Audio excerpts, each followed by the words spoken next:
Él estudió la maestría en Ingeniería Cerámica y Ciencia del Estado Vitreo en la Universidad de Nueva York, posgrado en Ingeniería de Procesos en la Universidad de Minnesota, Ingeniería Química Industrial ESIQUIE, Instituto Politécnico Nacional, cursos de formulación y evaluación de proyectos industriales, dirección, mercadotecnia, planeación y distribución de plantas industriales, investigación de operaciones, membresías en la Sociedad Mexicana de Cerámica, ex vicepresidente de la Asociación Mexicana de Cerámica, expresidente fundador de la Sociedad Mexicana de Cerámica, Zona Puebla, Tlaxcala, Instituto Mexicano de Ingenieros Químicos, American Ceramic Society y National Institute of Ceramic Engineers. Ha impartido conferencias y seminarios en México y en Estados Unidos. Autor de diversos artículos técnicos en publicaciones especializadas del sector cerámico de Europa, Estados Unidos y México. Resumen: experiencia en el desarrollo y administración de negocios, especializada en el campo de los silicatos y tecnologías de protección del medio ambiente. Cuenta con 35 años de experiencia profesional como investigador y líder desarrollador de negocios en el sector cerámico y minero. En el ámbito internacional tiene experiencia en negociaciones multilaterales en las áreas de producción y tecnología. Actualmente se encuentra participando como director general y director supervisor en el desarrollo de diversos proyectos de protección al medio ambiente en el Grupo de Ingeniería Ecológica y como consultor independiente. Experiencia profesional en Excel Química SADCB, Pathling International, Grupo Alerta, División Agrícola, Agromagnesio Proceram, Vejre Dornear de México, Santa Julia de Puebla y Talgres Alta Cerámica, Ladrillera de Puebla SADCB. Él es Héctor Ángel Ramírez Dorantes.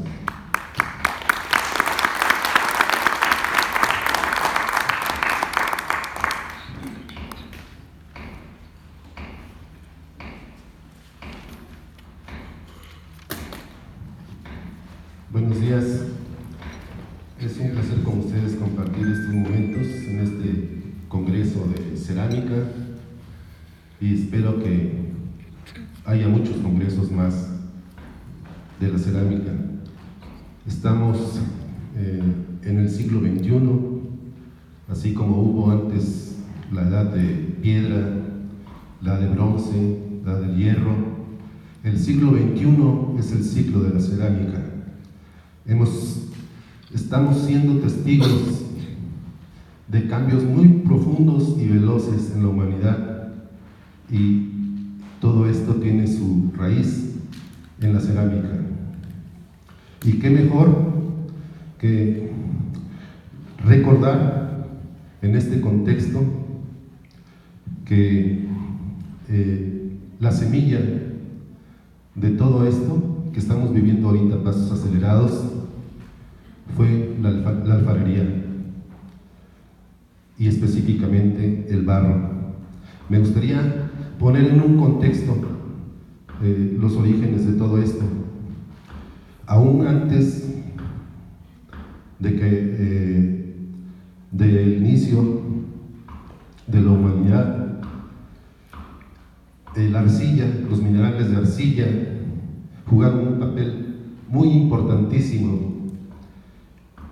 La edad de la Tierra tiene aproximadamente 4.500 millones de años, y para que aparecieran la vida, las primeras plantas en la corteza terrestre tuvieron que pasar más de 4.000 millones de años, y esto fue hasta que todos los cambios en los minerales, en los minerales madre, dieron lugar a la aparición de las arcillas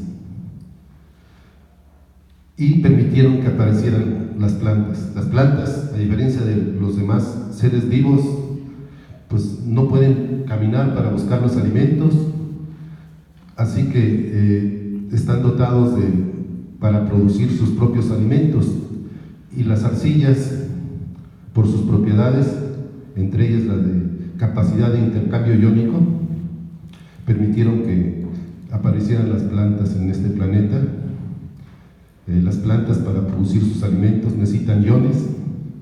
Las arcillas permiten ese intercambio de iones y a partir de estos iones, que son como el combustible para las plantas, para producir sus alimentos por medio de la fotosíntesis,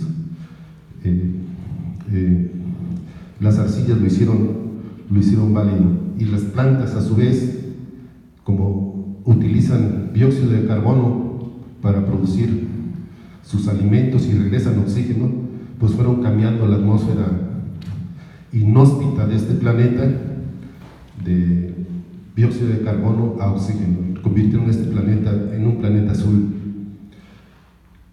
Los minerales de arcilla, pues aparentemente son el patito feo, porque pues hay muchos minerales de alto valor, ¿no? Gemas, diamantes, oro, plata, y sin embargo han jugado un papel importantísimo, fundamental, entre ellos la aparición de vida en la corteza terrestre. Y esto está reconocido aún en las diferentes religiones del mundo.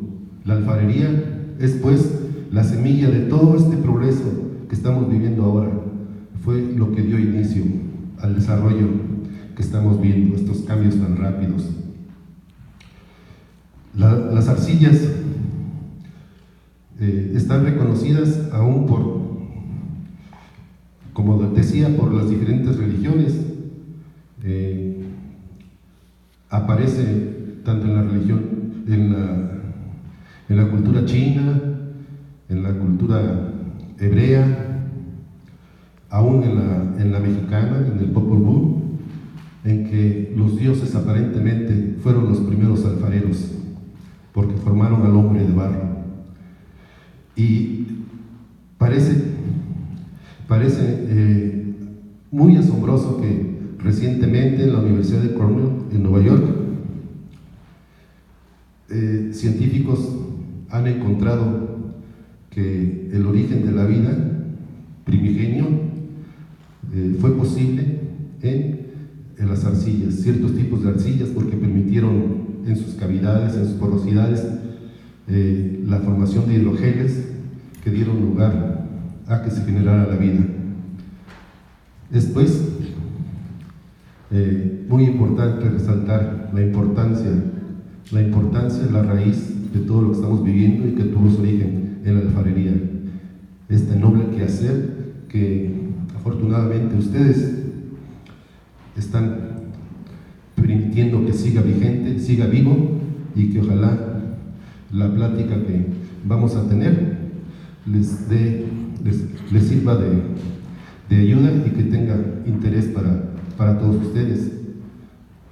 El artesano, el alfarero, tiene un contacto íntimo con la materia, a diferencia a nivel industrial, donde tenemos en medio las máquinas para poder procesar los barros.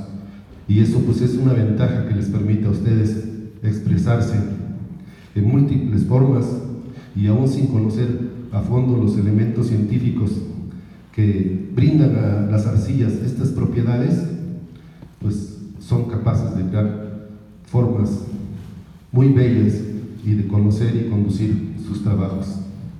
Sin embargo, vamos a hacer un recorrido en esta plática de dónde vienen las propiedades del barro realmente, que vean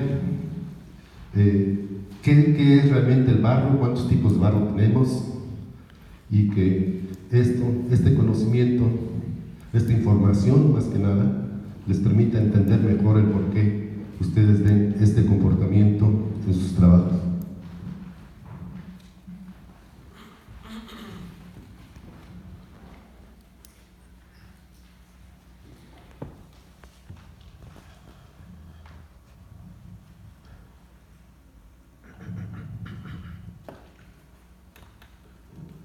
Esto es lo que les mencionaba.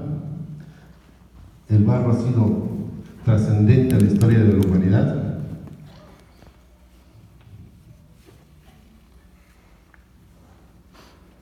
Este es el estudio información del estudio, en donde el origen de la vida ahora se está encontrando que tuvo en las arcillas.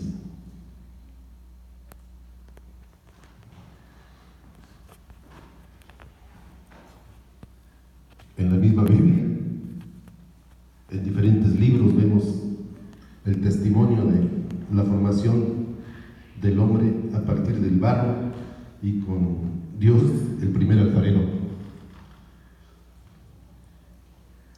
El uso de la alfarería es muy antigua, desde el Paleolítico. Ya se encuentran testimonios de piezas. Las piezas más antiguas andan alrededor de 26.000 a 30.000 años de edad, y se encontraron vasijas en Japón, en el Paleolítico Superior, con una antigüedad de 12.000 a 14.000 años.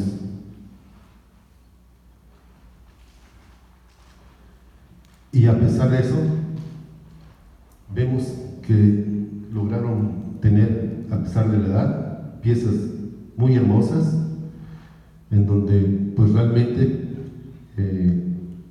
muchas de ellas son equiparables a las que tenemos ahora, en virtud de la belleza estética que tenemos.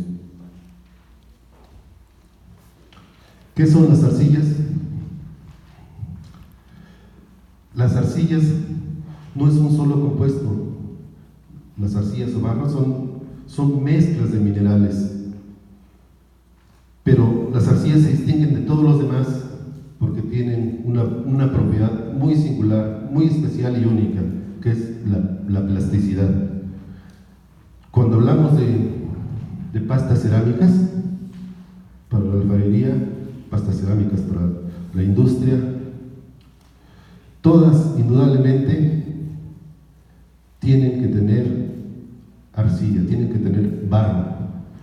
Puede variar la adición de otros componentes, pero inevitablemente necesitamos la presencia del barro.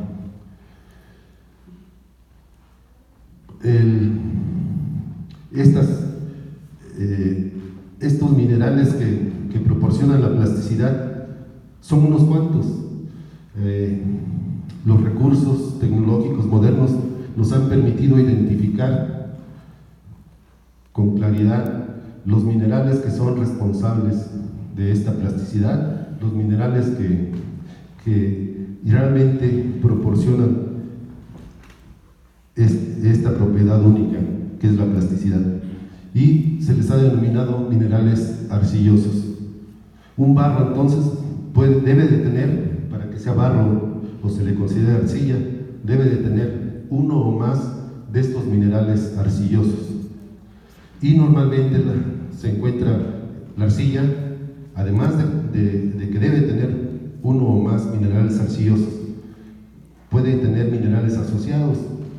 Los más comunes son la sílice, carbonato de calcio, minerales de hierro, hematita, limonita, materia orgánica, en muchas ocasiones, definitivamente, pero no debe de faltar la presencia de los minerales arcillosos, que es lo que hace que sea considerado una arcilla.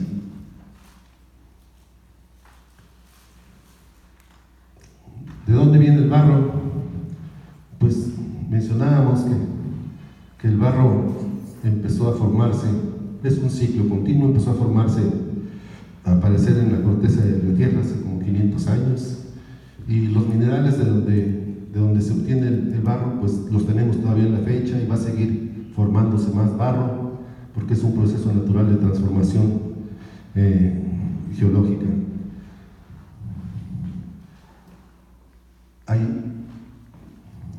Tenemos, debido a la presencia de estos minerales arcillosos, hay varios tipos, tenemos y diferentes minerales con los que se asocian, con los que se encuentran asociados, pues da lugar a tener una gran diversidad de arcillas, de barros.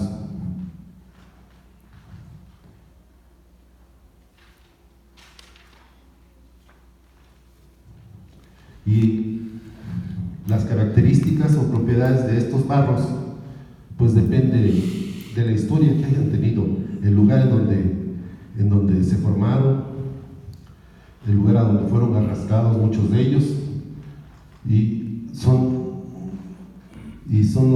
los factores que nos van a determinar la naturaleza, las características finales de estas arcillas para nuestro interés. Son realmente muy poquitos los minerales de arcilla que tenemos presentes en las arcillas o barros. Tenemos el mineral de arcilla caulinita, que es el principal componente de los caulines. Quiero hacer aquí un paréntesis, porque cuando hablemos de arcilla o minerales de arcilla no es lo mismo. La arcilla tiene minerales de arcilla y minerales asociados. Los minerales de arcilla son los últimos elementos, la composición más íntima de una arcilla. Y esos minerales de arcilla son los que estamos viendo aquí. La caulinita, que es la que está presente en los caulines, y los caulines no nada más tienen caulinita, pueden tener en su mayor parte como mayor elemento mineral asociado el cuarzo, pero también pueden, como veremos más adelante, tener otros minerales asociados dependiendo del lugar en donde se formaron. Tenemos la hilita, que es el otro mineral arcilloso, y este es el más importante en los barros o arcillas comunes que se manejan en alfarería. La hilita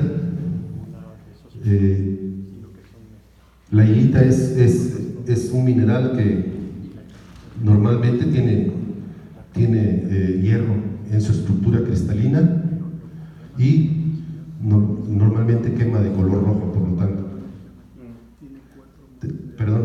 Tenemos también la clorita, que es similar a la hilita y se encuentra también presente de manera muy frecuente en las arcillas de alfarería. Tenemos las esmectitas.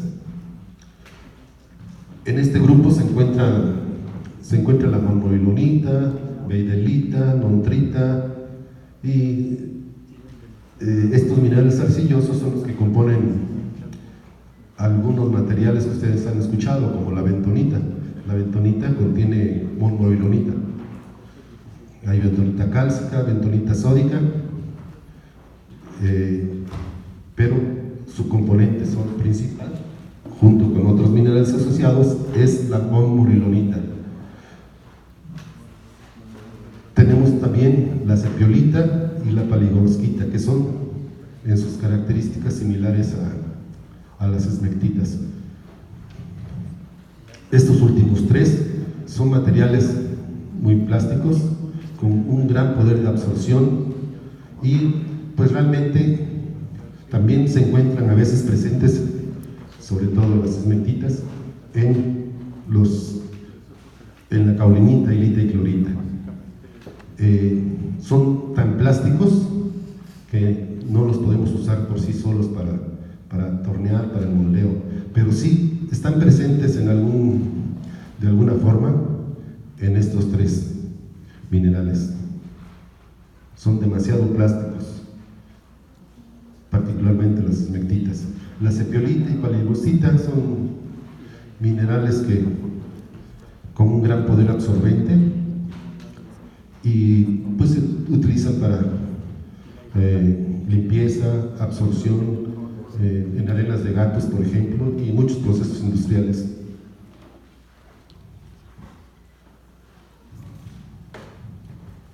Aquí estamos viendo la caulinita, por ejemplo.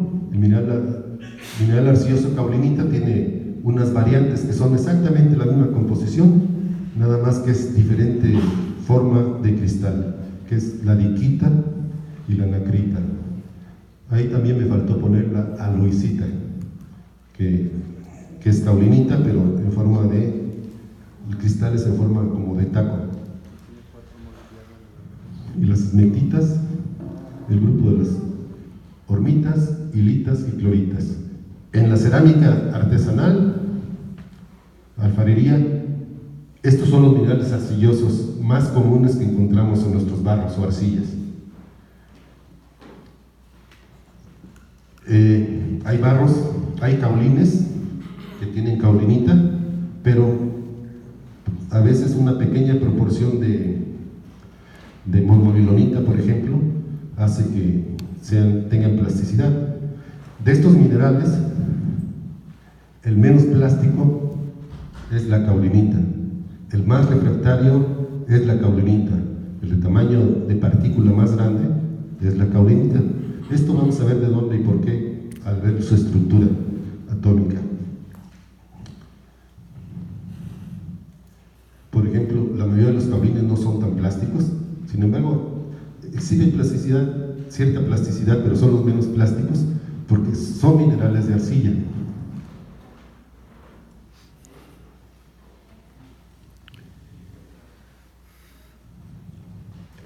Finalmente, en un barro o arcilla, digo, aquí entra el caolín también. ¿Qué mineral de arcilla o qué minerales de arcilla están presentes en ese material, en esa arcilla?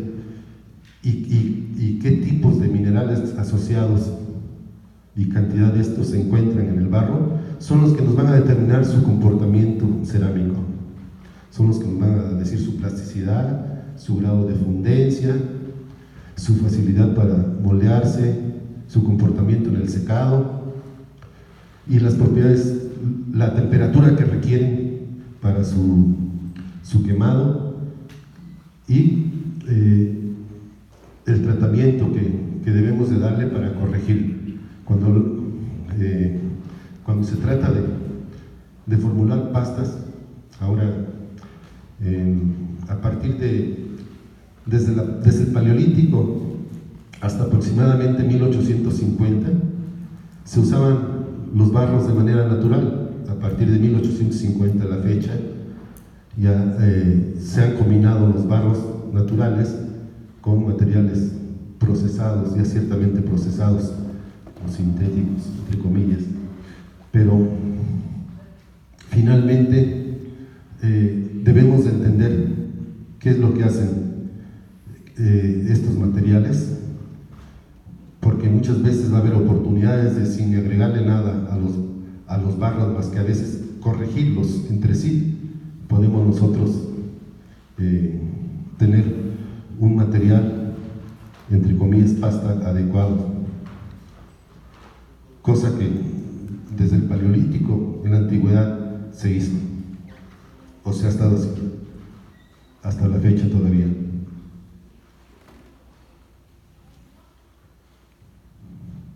En las esmectitas también se encuentra la saponita y hectorita, no es comercial, esa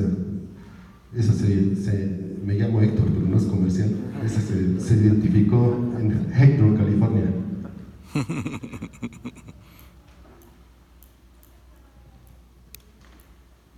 Eso es lo que les comentaba.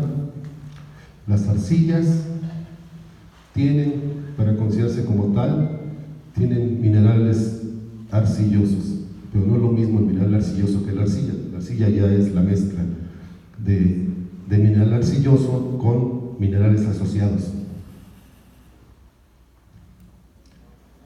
Vamos a ver la estructura. Afortunadamente la naturaleza no es tan compleja y simple. Las arcillas están compuestas básicamente de dos tipos de estructura. Una estructura en forma de tetraedro y una estructura octaédrica. En el tetraedro tenemos la sílice rodeada de 4 oxígenos y en el octaedro tenemos normalmente, dependiendo del mineral arcilloso, tenemos en el centro alúmina o magnesio y los oxígenos y radicales OH en las aristas.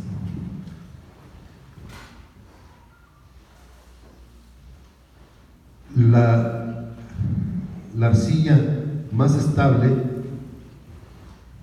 es, el mineral arcilloso más estable, perdón, es el que tiene nada más dos capas, una capa de tetraedro con una de octaedro, y ese es el caolín. Por eso el caolín tiene un comportamiento más refractario, ahí los enlaces están más fuertes, no puede acomodar otros iones, como es el caso de los que tienen tres capas.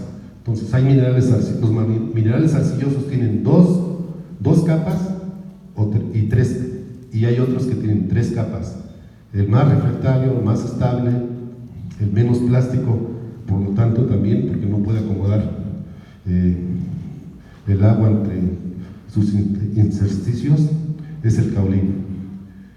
La hilita tiene tres capas,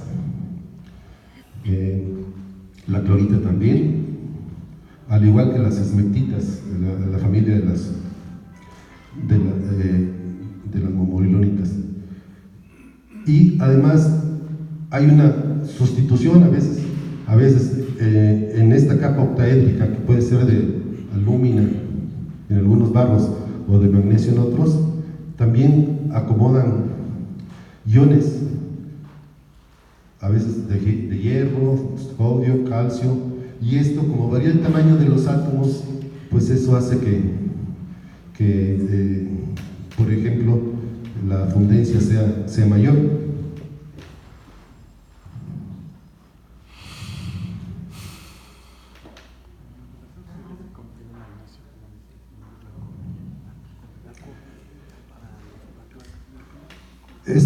Estas placas u hojas que vimos, octaédricas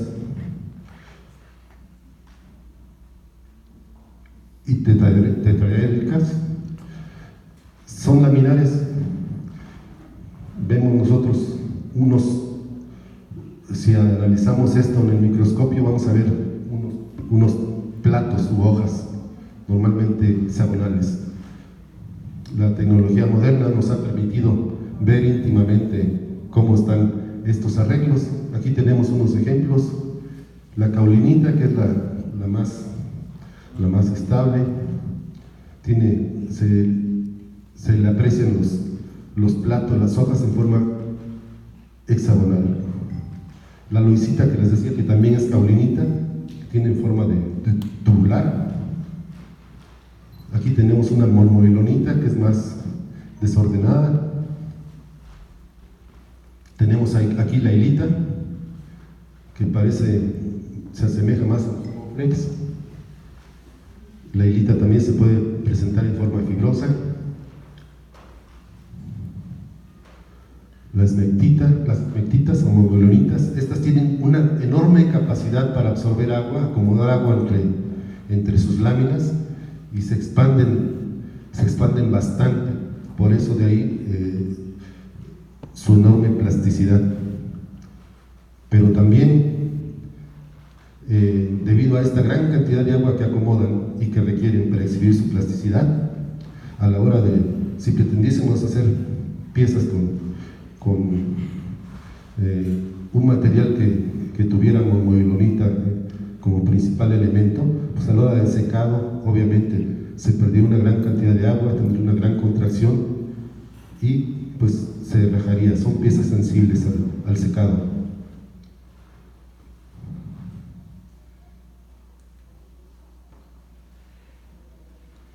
Aquí, en resumen, su forma, su constitución atómica brindan todas estas propiedades singulares en las arcillas: tamaño y forma de las partículas, su capacidad de intercambiar y acomodar los iones en su estructura, su capacidad de hidratación, hinchamiento, las propiedades geológicas. La palabra suena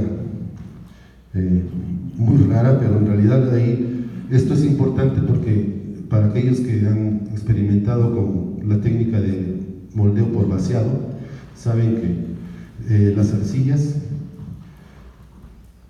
se pueden preparar en forma líquida, suspensiones con un alto contenido de sólidos, porque podemos usar defloculantes que permite que las arcillas se dispersen en el agua y podamos tener una gran concentración de sólidos en esta suspensión a la hora de agitarla.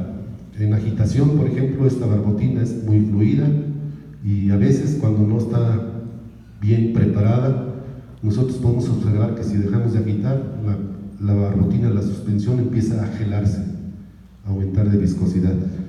Entonces, son las características precisamente de los únicas que tienen estos materiales, las arcillas. Sin embargo, lo que para nosotros sería en algunos casos un inconveniente, en muchos procesos industriales, esa capacidad reológica se capitaliza de muchas formas. El comportamiento al quemado también es muy singular, debido a, como estábamos viendo las láminas anteriores, la estructura que tiene cada mineral arcilloso brinda un diferente comportamiento durante el quemado, de tal forma que arcillas que tengan una gran proporción de caolín, pues no van a ser tan fundentes y van a requerir la ayuda para que puedan fundir, y esta ayuda pues se le brinda con minerales fundentes como los feldespatos, el talco, inclusive para pastas de baja temperatura, el carbonato de calcio.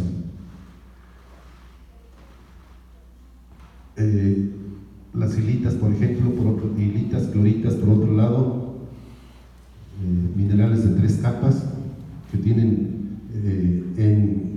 acomodados en su estructura cristalina iones de potasio, iones de sodio, inclusive algunas arcillas como lectorita llevan iones de litio, y estos son elementos, iones de gran tamaño que al entrar en la estructura obviamente dislocan más esa estructura, la debilitan, permiten que se fundan más fácilmente.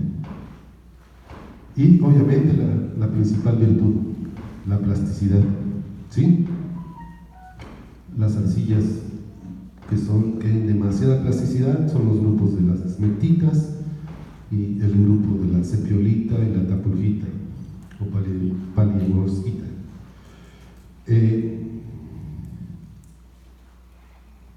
Aquí podemos ver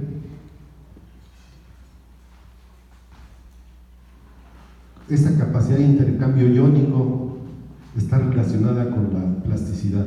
Otra cosa que está relacionada con la plasticidad es el tamaño de partícula último. No estoy hablando del tamaño de partícula que le damos a los materiales durante la molienda, estoy hablando del tamaño último, natural de estos materiales.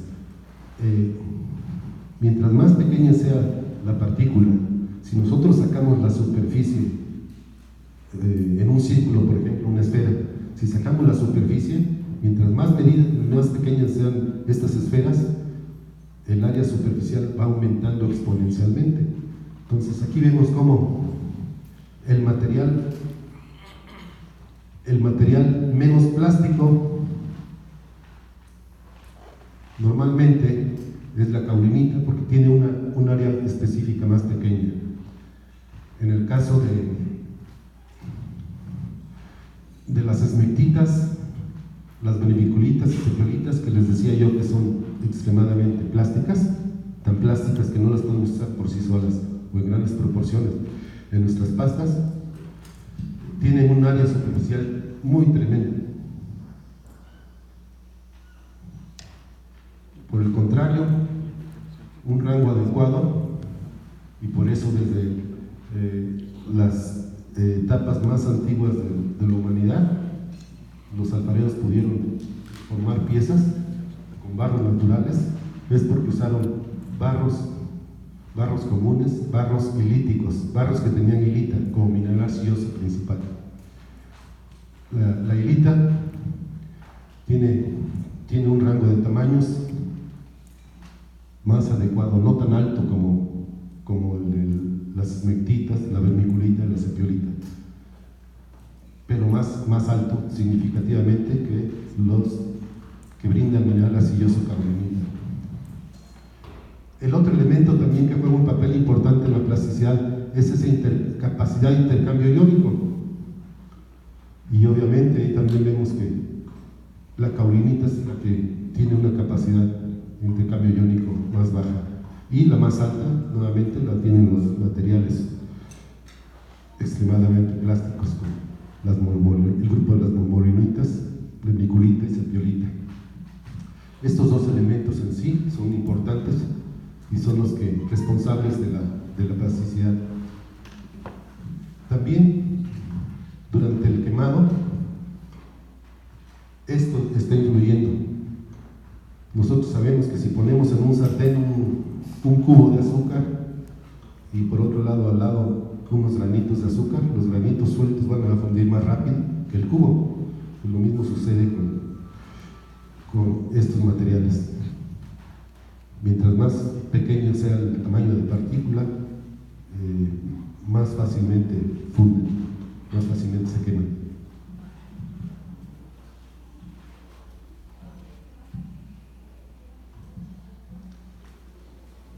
Aquí este es un esquema donde se está identificando de manera gráfica las diferencias en el tamaño de la partícula.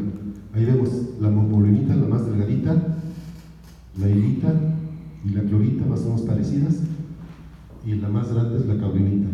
¿Sí?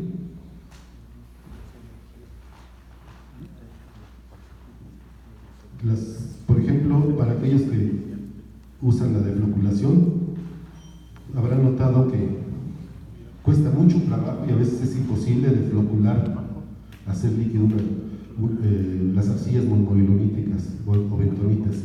Y sin embargo, es muy fácil deflocular la caulinita, los caulines. A veces los materiales, los barros naturales, no pueden deflocularse fácilmente. Muchos de ellos sí, pero el que no se puedan deflocular puede ser porque a lo mejor tienen en su contenido pues alguno de estos materiales del grupo de la molibdenita, osmetitas, perdón. O también puede ser que tengan entre los minerales asociados materiales que estorban para la defloculación, como es el caso y muy común de las sales solubles. Nosotros sabemos que hasta en el agua que tomamos siempre tenemos presencia de sales solubles. Cuando compramos agua mineral, por ejemplo, hasta nos las cobran, ¿verdad? Nos dicen que es agua con iones. Normalmente los iones presentes son sulfato de calcio, los elementos en las aguas duras sobre todo, sulfato de calcio, sulfato de magnesio, y estos estorban bastante la defloculación. Y tiene solución, lo único que hay que hacer es neutralizarlos cuando estamos preparando las barbotinas, y el truco más sencillo es el usar un material para que se forme una sal insoluble y el magnesio y el calcio como iones floculantes nos queden como materiales inertes. El material que se usa más comúnmente para quitar este estorbo de sales solubles es el carbonato de bario.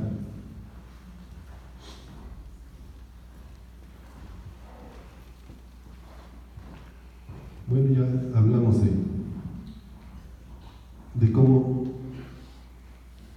qué minerales de arcilla, cómo intervienen en la plasticidad. Aquí en este esquema pues vemos también lo de la fundencia y qué pasa con algunos de los materiales asociados.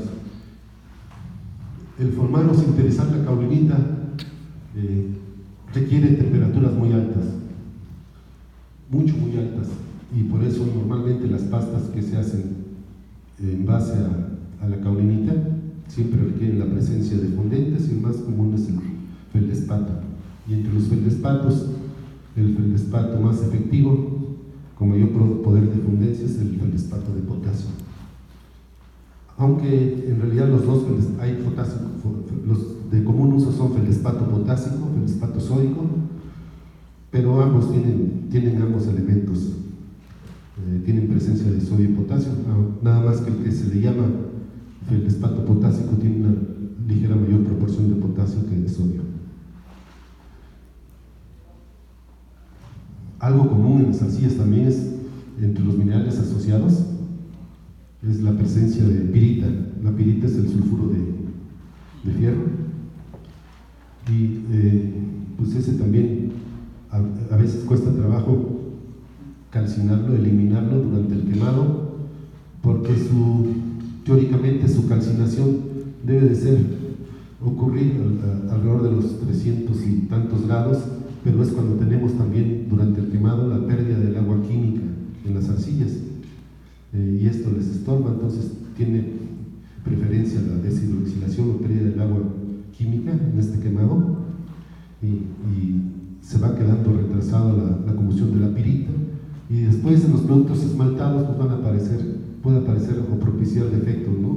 Vemos unas pecas en el esmalte, el producto quemado. Entonces hay que eliminarla, y aquí vemos la temperatura a la que ocurre esa reacción.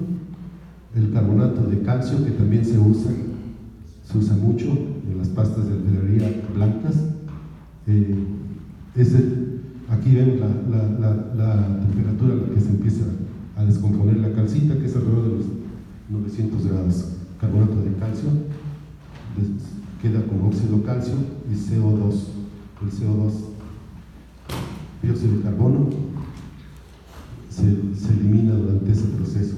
Y la calcita, si seguimos calentando, pues nos llega a formar otras fases, y durante este proceso de quemado su uso nos permite tener un cuerpo muy estable en su tamaño, no sufre cambios de volumen, y nos da un efecto también fundente.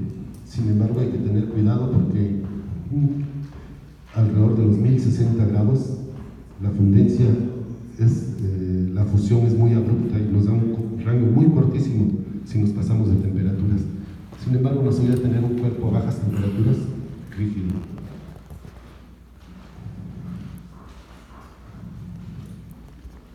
La materia orgánica depende de qué forma esté presente, pero muchas arcillas se formaron en lechos pantanosos, sobre todo los ball clays o las arcillas bola, y esto les brinda también, les mejora bastante la plasticidad, pero en estas arcillas normalmente se encuentra en forma de lignitos, ligninas, otros compuestos que brindan plasticidad junto con el mineral arcilloso. Pero en otros casos puede llegar a constituir en otras arcillas un dolor de cabeza, sobre todo si no oxidamos, no quemamos adecuadamente las piezas. Si llevamos muy rápido el ciclo de precalentamiento, nos pueden aparecer en el interior de las piezas unos núcleos negros, el famoso corazón negro. Esto ocurre con más frecuencia en la industria, en los hornos de rodillos de ciclos de quemado rápido. Entonces, esencialmente tenemos aquí 5 grupos de minerales arcillosos, que son los que tenemos en nuestros barros o arcillas. Grupo de la caulinita, más refractaria, menos plástica, pero es la base para las arcillas blancas. Normalmente es para arcillas de temperatura media a alta. El grupo de las esmectitas, que ayudan cuando están presentes en pequeñas proporciones, pero ya vienen presentes en muchos de los barros. Los caulines normalmente no son plásticos, pero por ejemplo tenemos un caso famoso que es el caso del EPK, es un caulín, pero también tiene trazas de moborolita, y es un caulín típico que durante años se lo ha usado en la cerámica, porque es un caulín plástico, se usa hasta como agente de suspensión.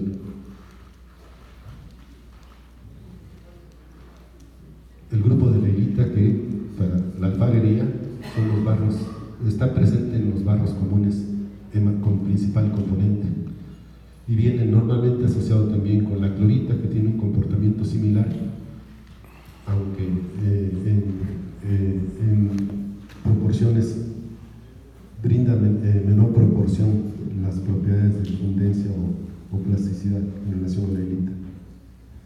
y el grupo de los minerales fibrosos. Todos los de interés para nosotros podrían ser considerar que las propiedades principales que estamos obteniendo en nuestros barros, en la alfarería, vienen de la hilita y la clorita, y como minerales auxiliares que a veces están presentes es la mormuilonita y a veces también caulinita en pastas rojas. En pastas blancas vamos a tener que usar la caulinita.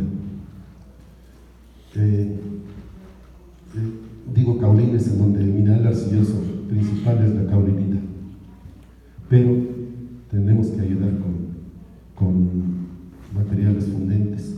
En el caso de pastas de baja temperatura se usan caulines, pero también se le meten como minerales asociados cargas de carbonato de calcio o talco, feldespato,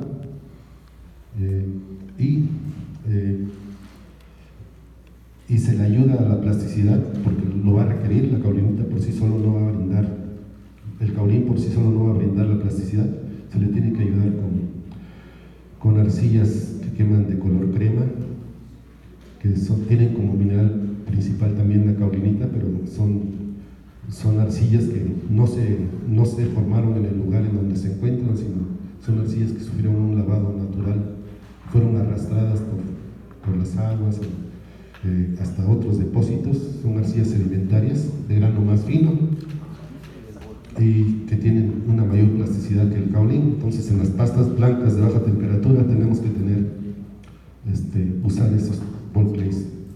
Desafortunadamente en México por nuestras condiciones geológicas no tenemos abundancia de ball clays.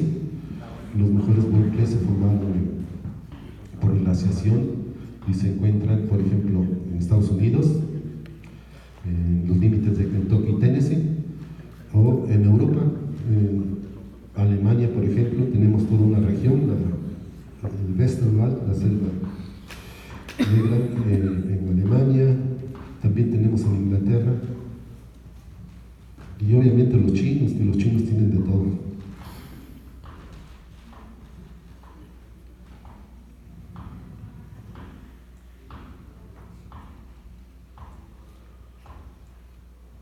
Pues ya vimos que las arcillas, para que sean barros, para que tengan esas propiedades de plasticidad y demás, necesitan a fuerzas tener uno o más de los minerales arcillosos que vimos.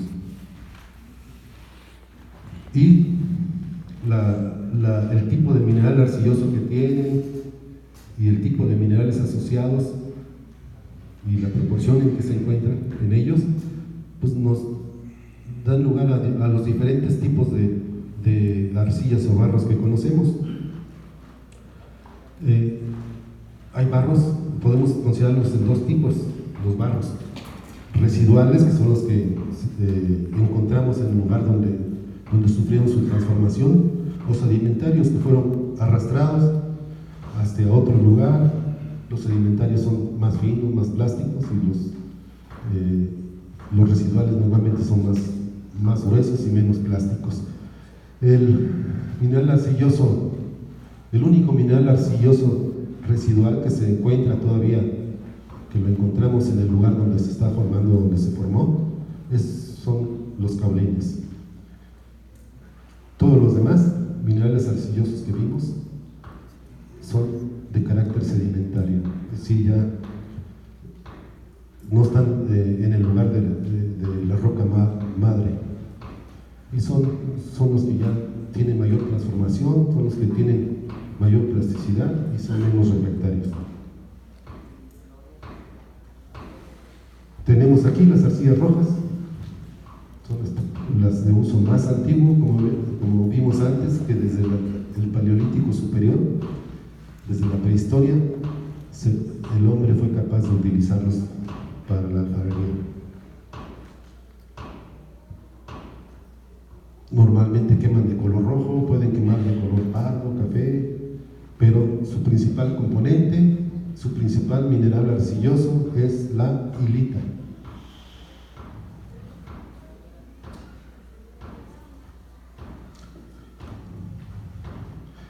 hay algunos barros comunes, normalmente maduran o sinterizan a temperaturas bajas, pero también tenemos barros rojos, pilíticos, que por su composición tienen, por ejemplo, un mayor contenido de sílice, que la sílice no es fundente, o tienen una mayor proporción de caolines.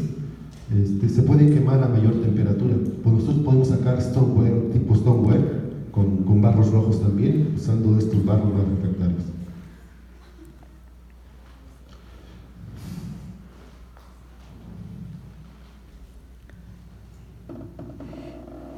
En estas arcillas tenemos tres subgrupos que dependen del contenido de carbonato de calcio. Las arcillas que tienen un mayor contenido de carbonato de calcio superior al 15%,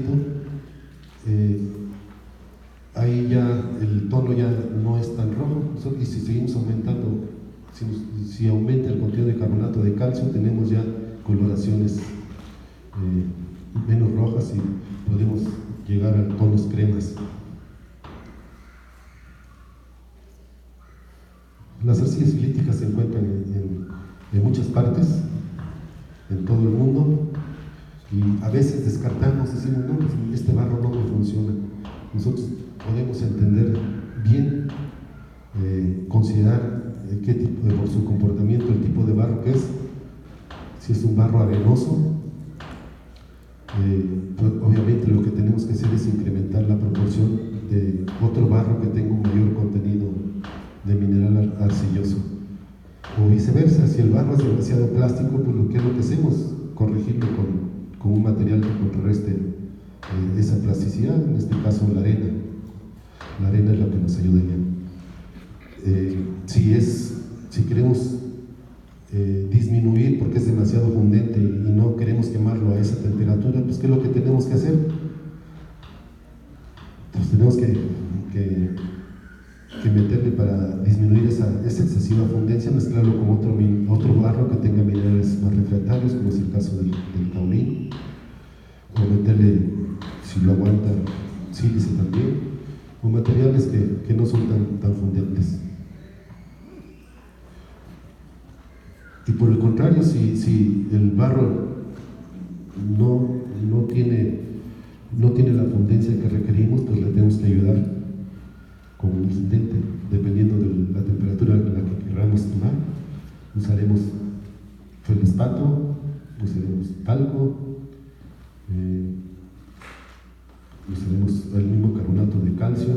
En fin, todo depende del cono, la temperatura en la que queramos usar.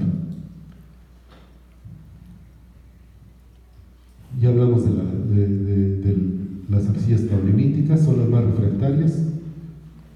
Los ball clays, estos son muy interesantes porque además de que los necesitamos en la formulación de pastas de alfarería de baja temperatura, juegan un papel importante, muy necesario, imprescindibles en el desarrollo de pastas de temperatura media y de temperatura alta, en donde van asociados con el uso de caolines y sílice y feldespato.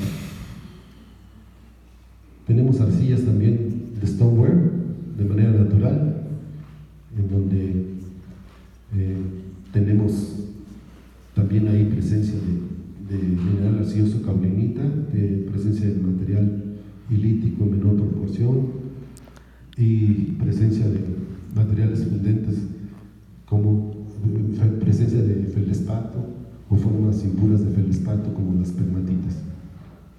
Y estos al quemado nos dan un producto de baja absorción y un producto más resistente. Tenemos arcillas refractarias. Obviamente, si es una arcilla refractaria, va a tener ahí una alta proporción de mineral arcilloso refractario, que es la caulinita, y también una mayor proporción de cuarzo, que es refractario. El cuarzo requiere temperaturas muy altas para fundir. Las bentonitas, pero ya hablamos de ellas, que no son de interés primario, porque a menos que se utilicen en baja proporción o que estén presentes en baja proporción en nuestros barrios.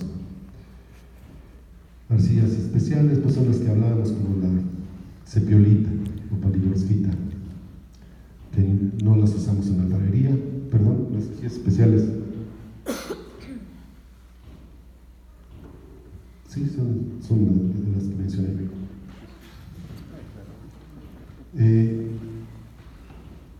Más adelante, aquí en la presentación, tengo la manera de las pruebas principales que tenemos para caracterizar los barrios de manera muy simple, a excepción de la prueba de determinación de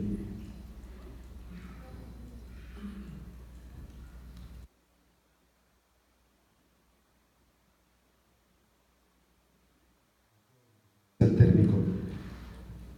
Pero es importante que nosotros, de manera simple, pero podamos determinar qué tipo de barro tenemos: barro caulenítico, barro lítico, barro con mucha molibdenita, y a partir de ahí tratar de corregirlo. Hay dos elementos principales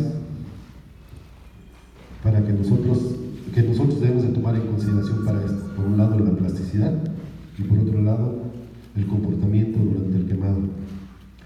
La plasticidad que requerimos depende del tipo de moldeo que vamos a utilizar: moldeo a mano, moldeo en torno, moldeo por vaciado, por extrusión. Entonces, los requerimientos de plasticidad son diferentes, no son universales para estos procesos. El tipo de moldeo que requiere más plasticidad es el moldeo en el torno. El que requiere menos plasticidad es el moldeo por vaciado, en términos generales. Para comportamiento al quemado, pues también cuando estén probando sus barros, lo único que tienen que hacer es quemar el barro, quemar sus probetas o pastillas a diferentes conos, observar el color, observar la textura y determinar su contracción al quemado a los diferentes conos. Con esto ustedes ya tienen una curva, pueden sacar una curva de grasificación. Estas pastillas quemadas a diferentes conos les sacan ustedes, además de medirle la contracción, les sacan la absorción en agua y les va a dar una idea, excelente idea, para que ustedes puedan ubicar en qué rango de temperaturas pueden utilizar este barro, para qué les sirve, para qué producto les sirve, o las medidas de corrección que requiere para que ustedes ajusten este barro a la temperatura que quieren. Por mi parte, hasta aquí les dejo esto, y en la información que tengo aquí van a ver todos estos métodos de prueba y qué elementos y qué factores necesitan tomar en cuenta para desarrollar una pasta y los diferentes tipos de pasta que hay. Muchas gracias.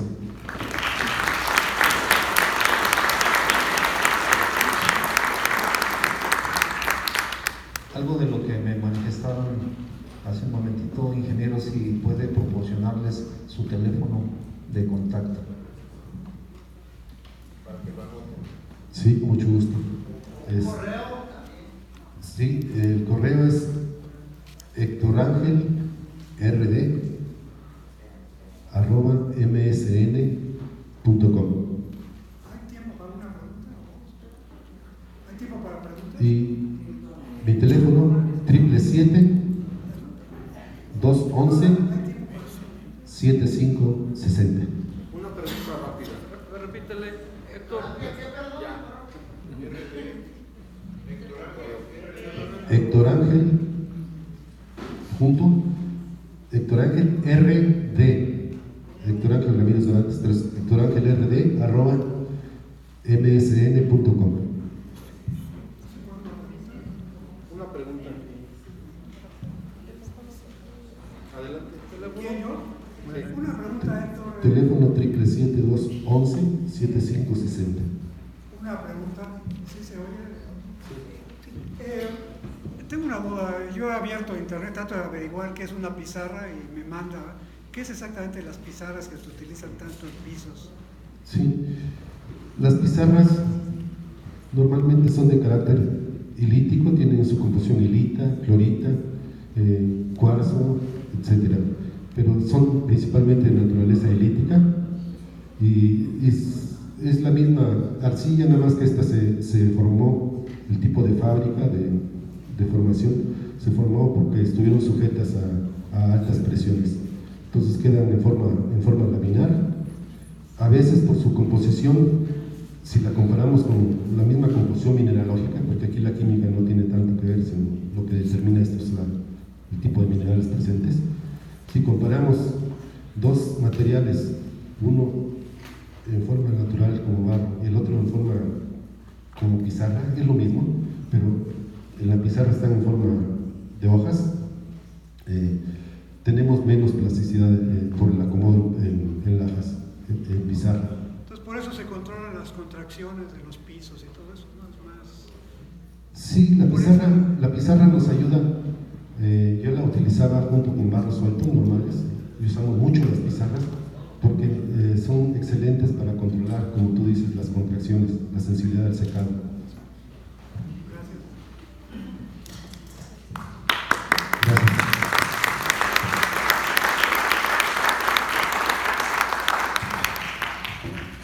Ingeniero Héctor Ángel Ramírez.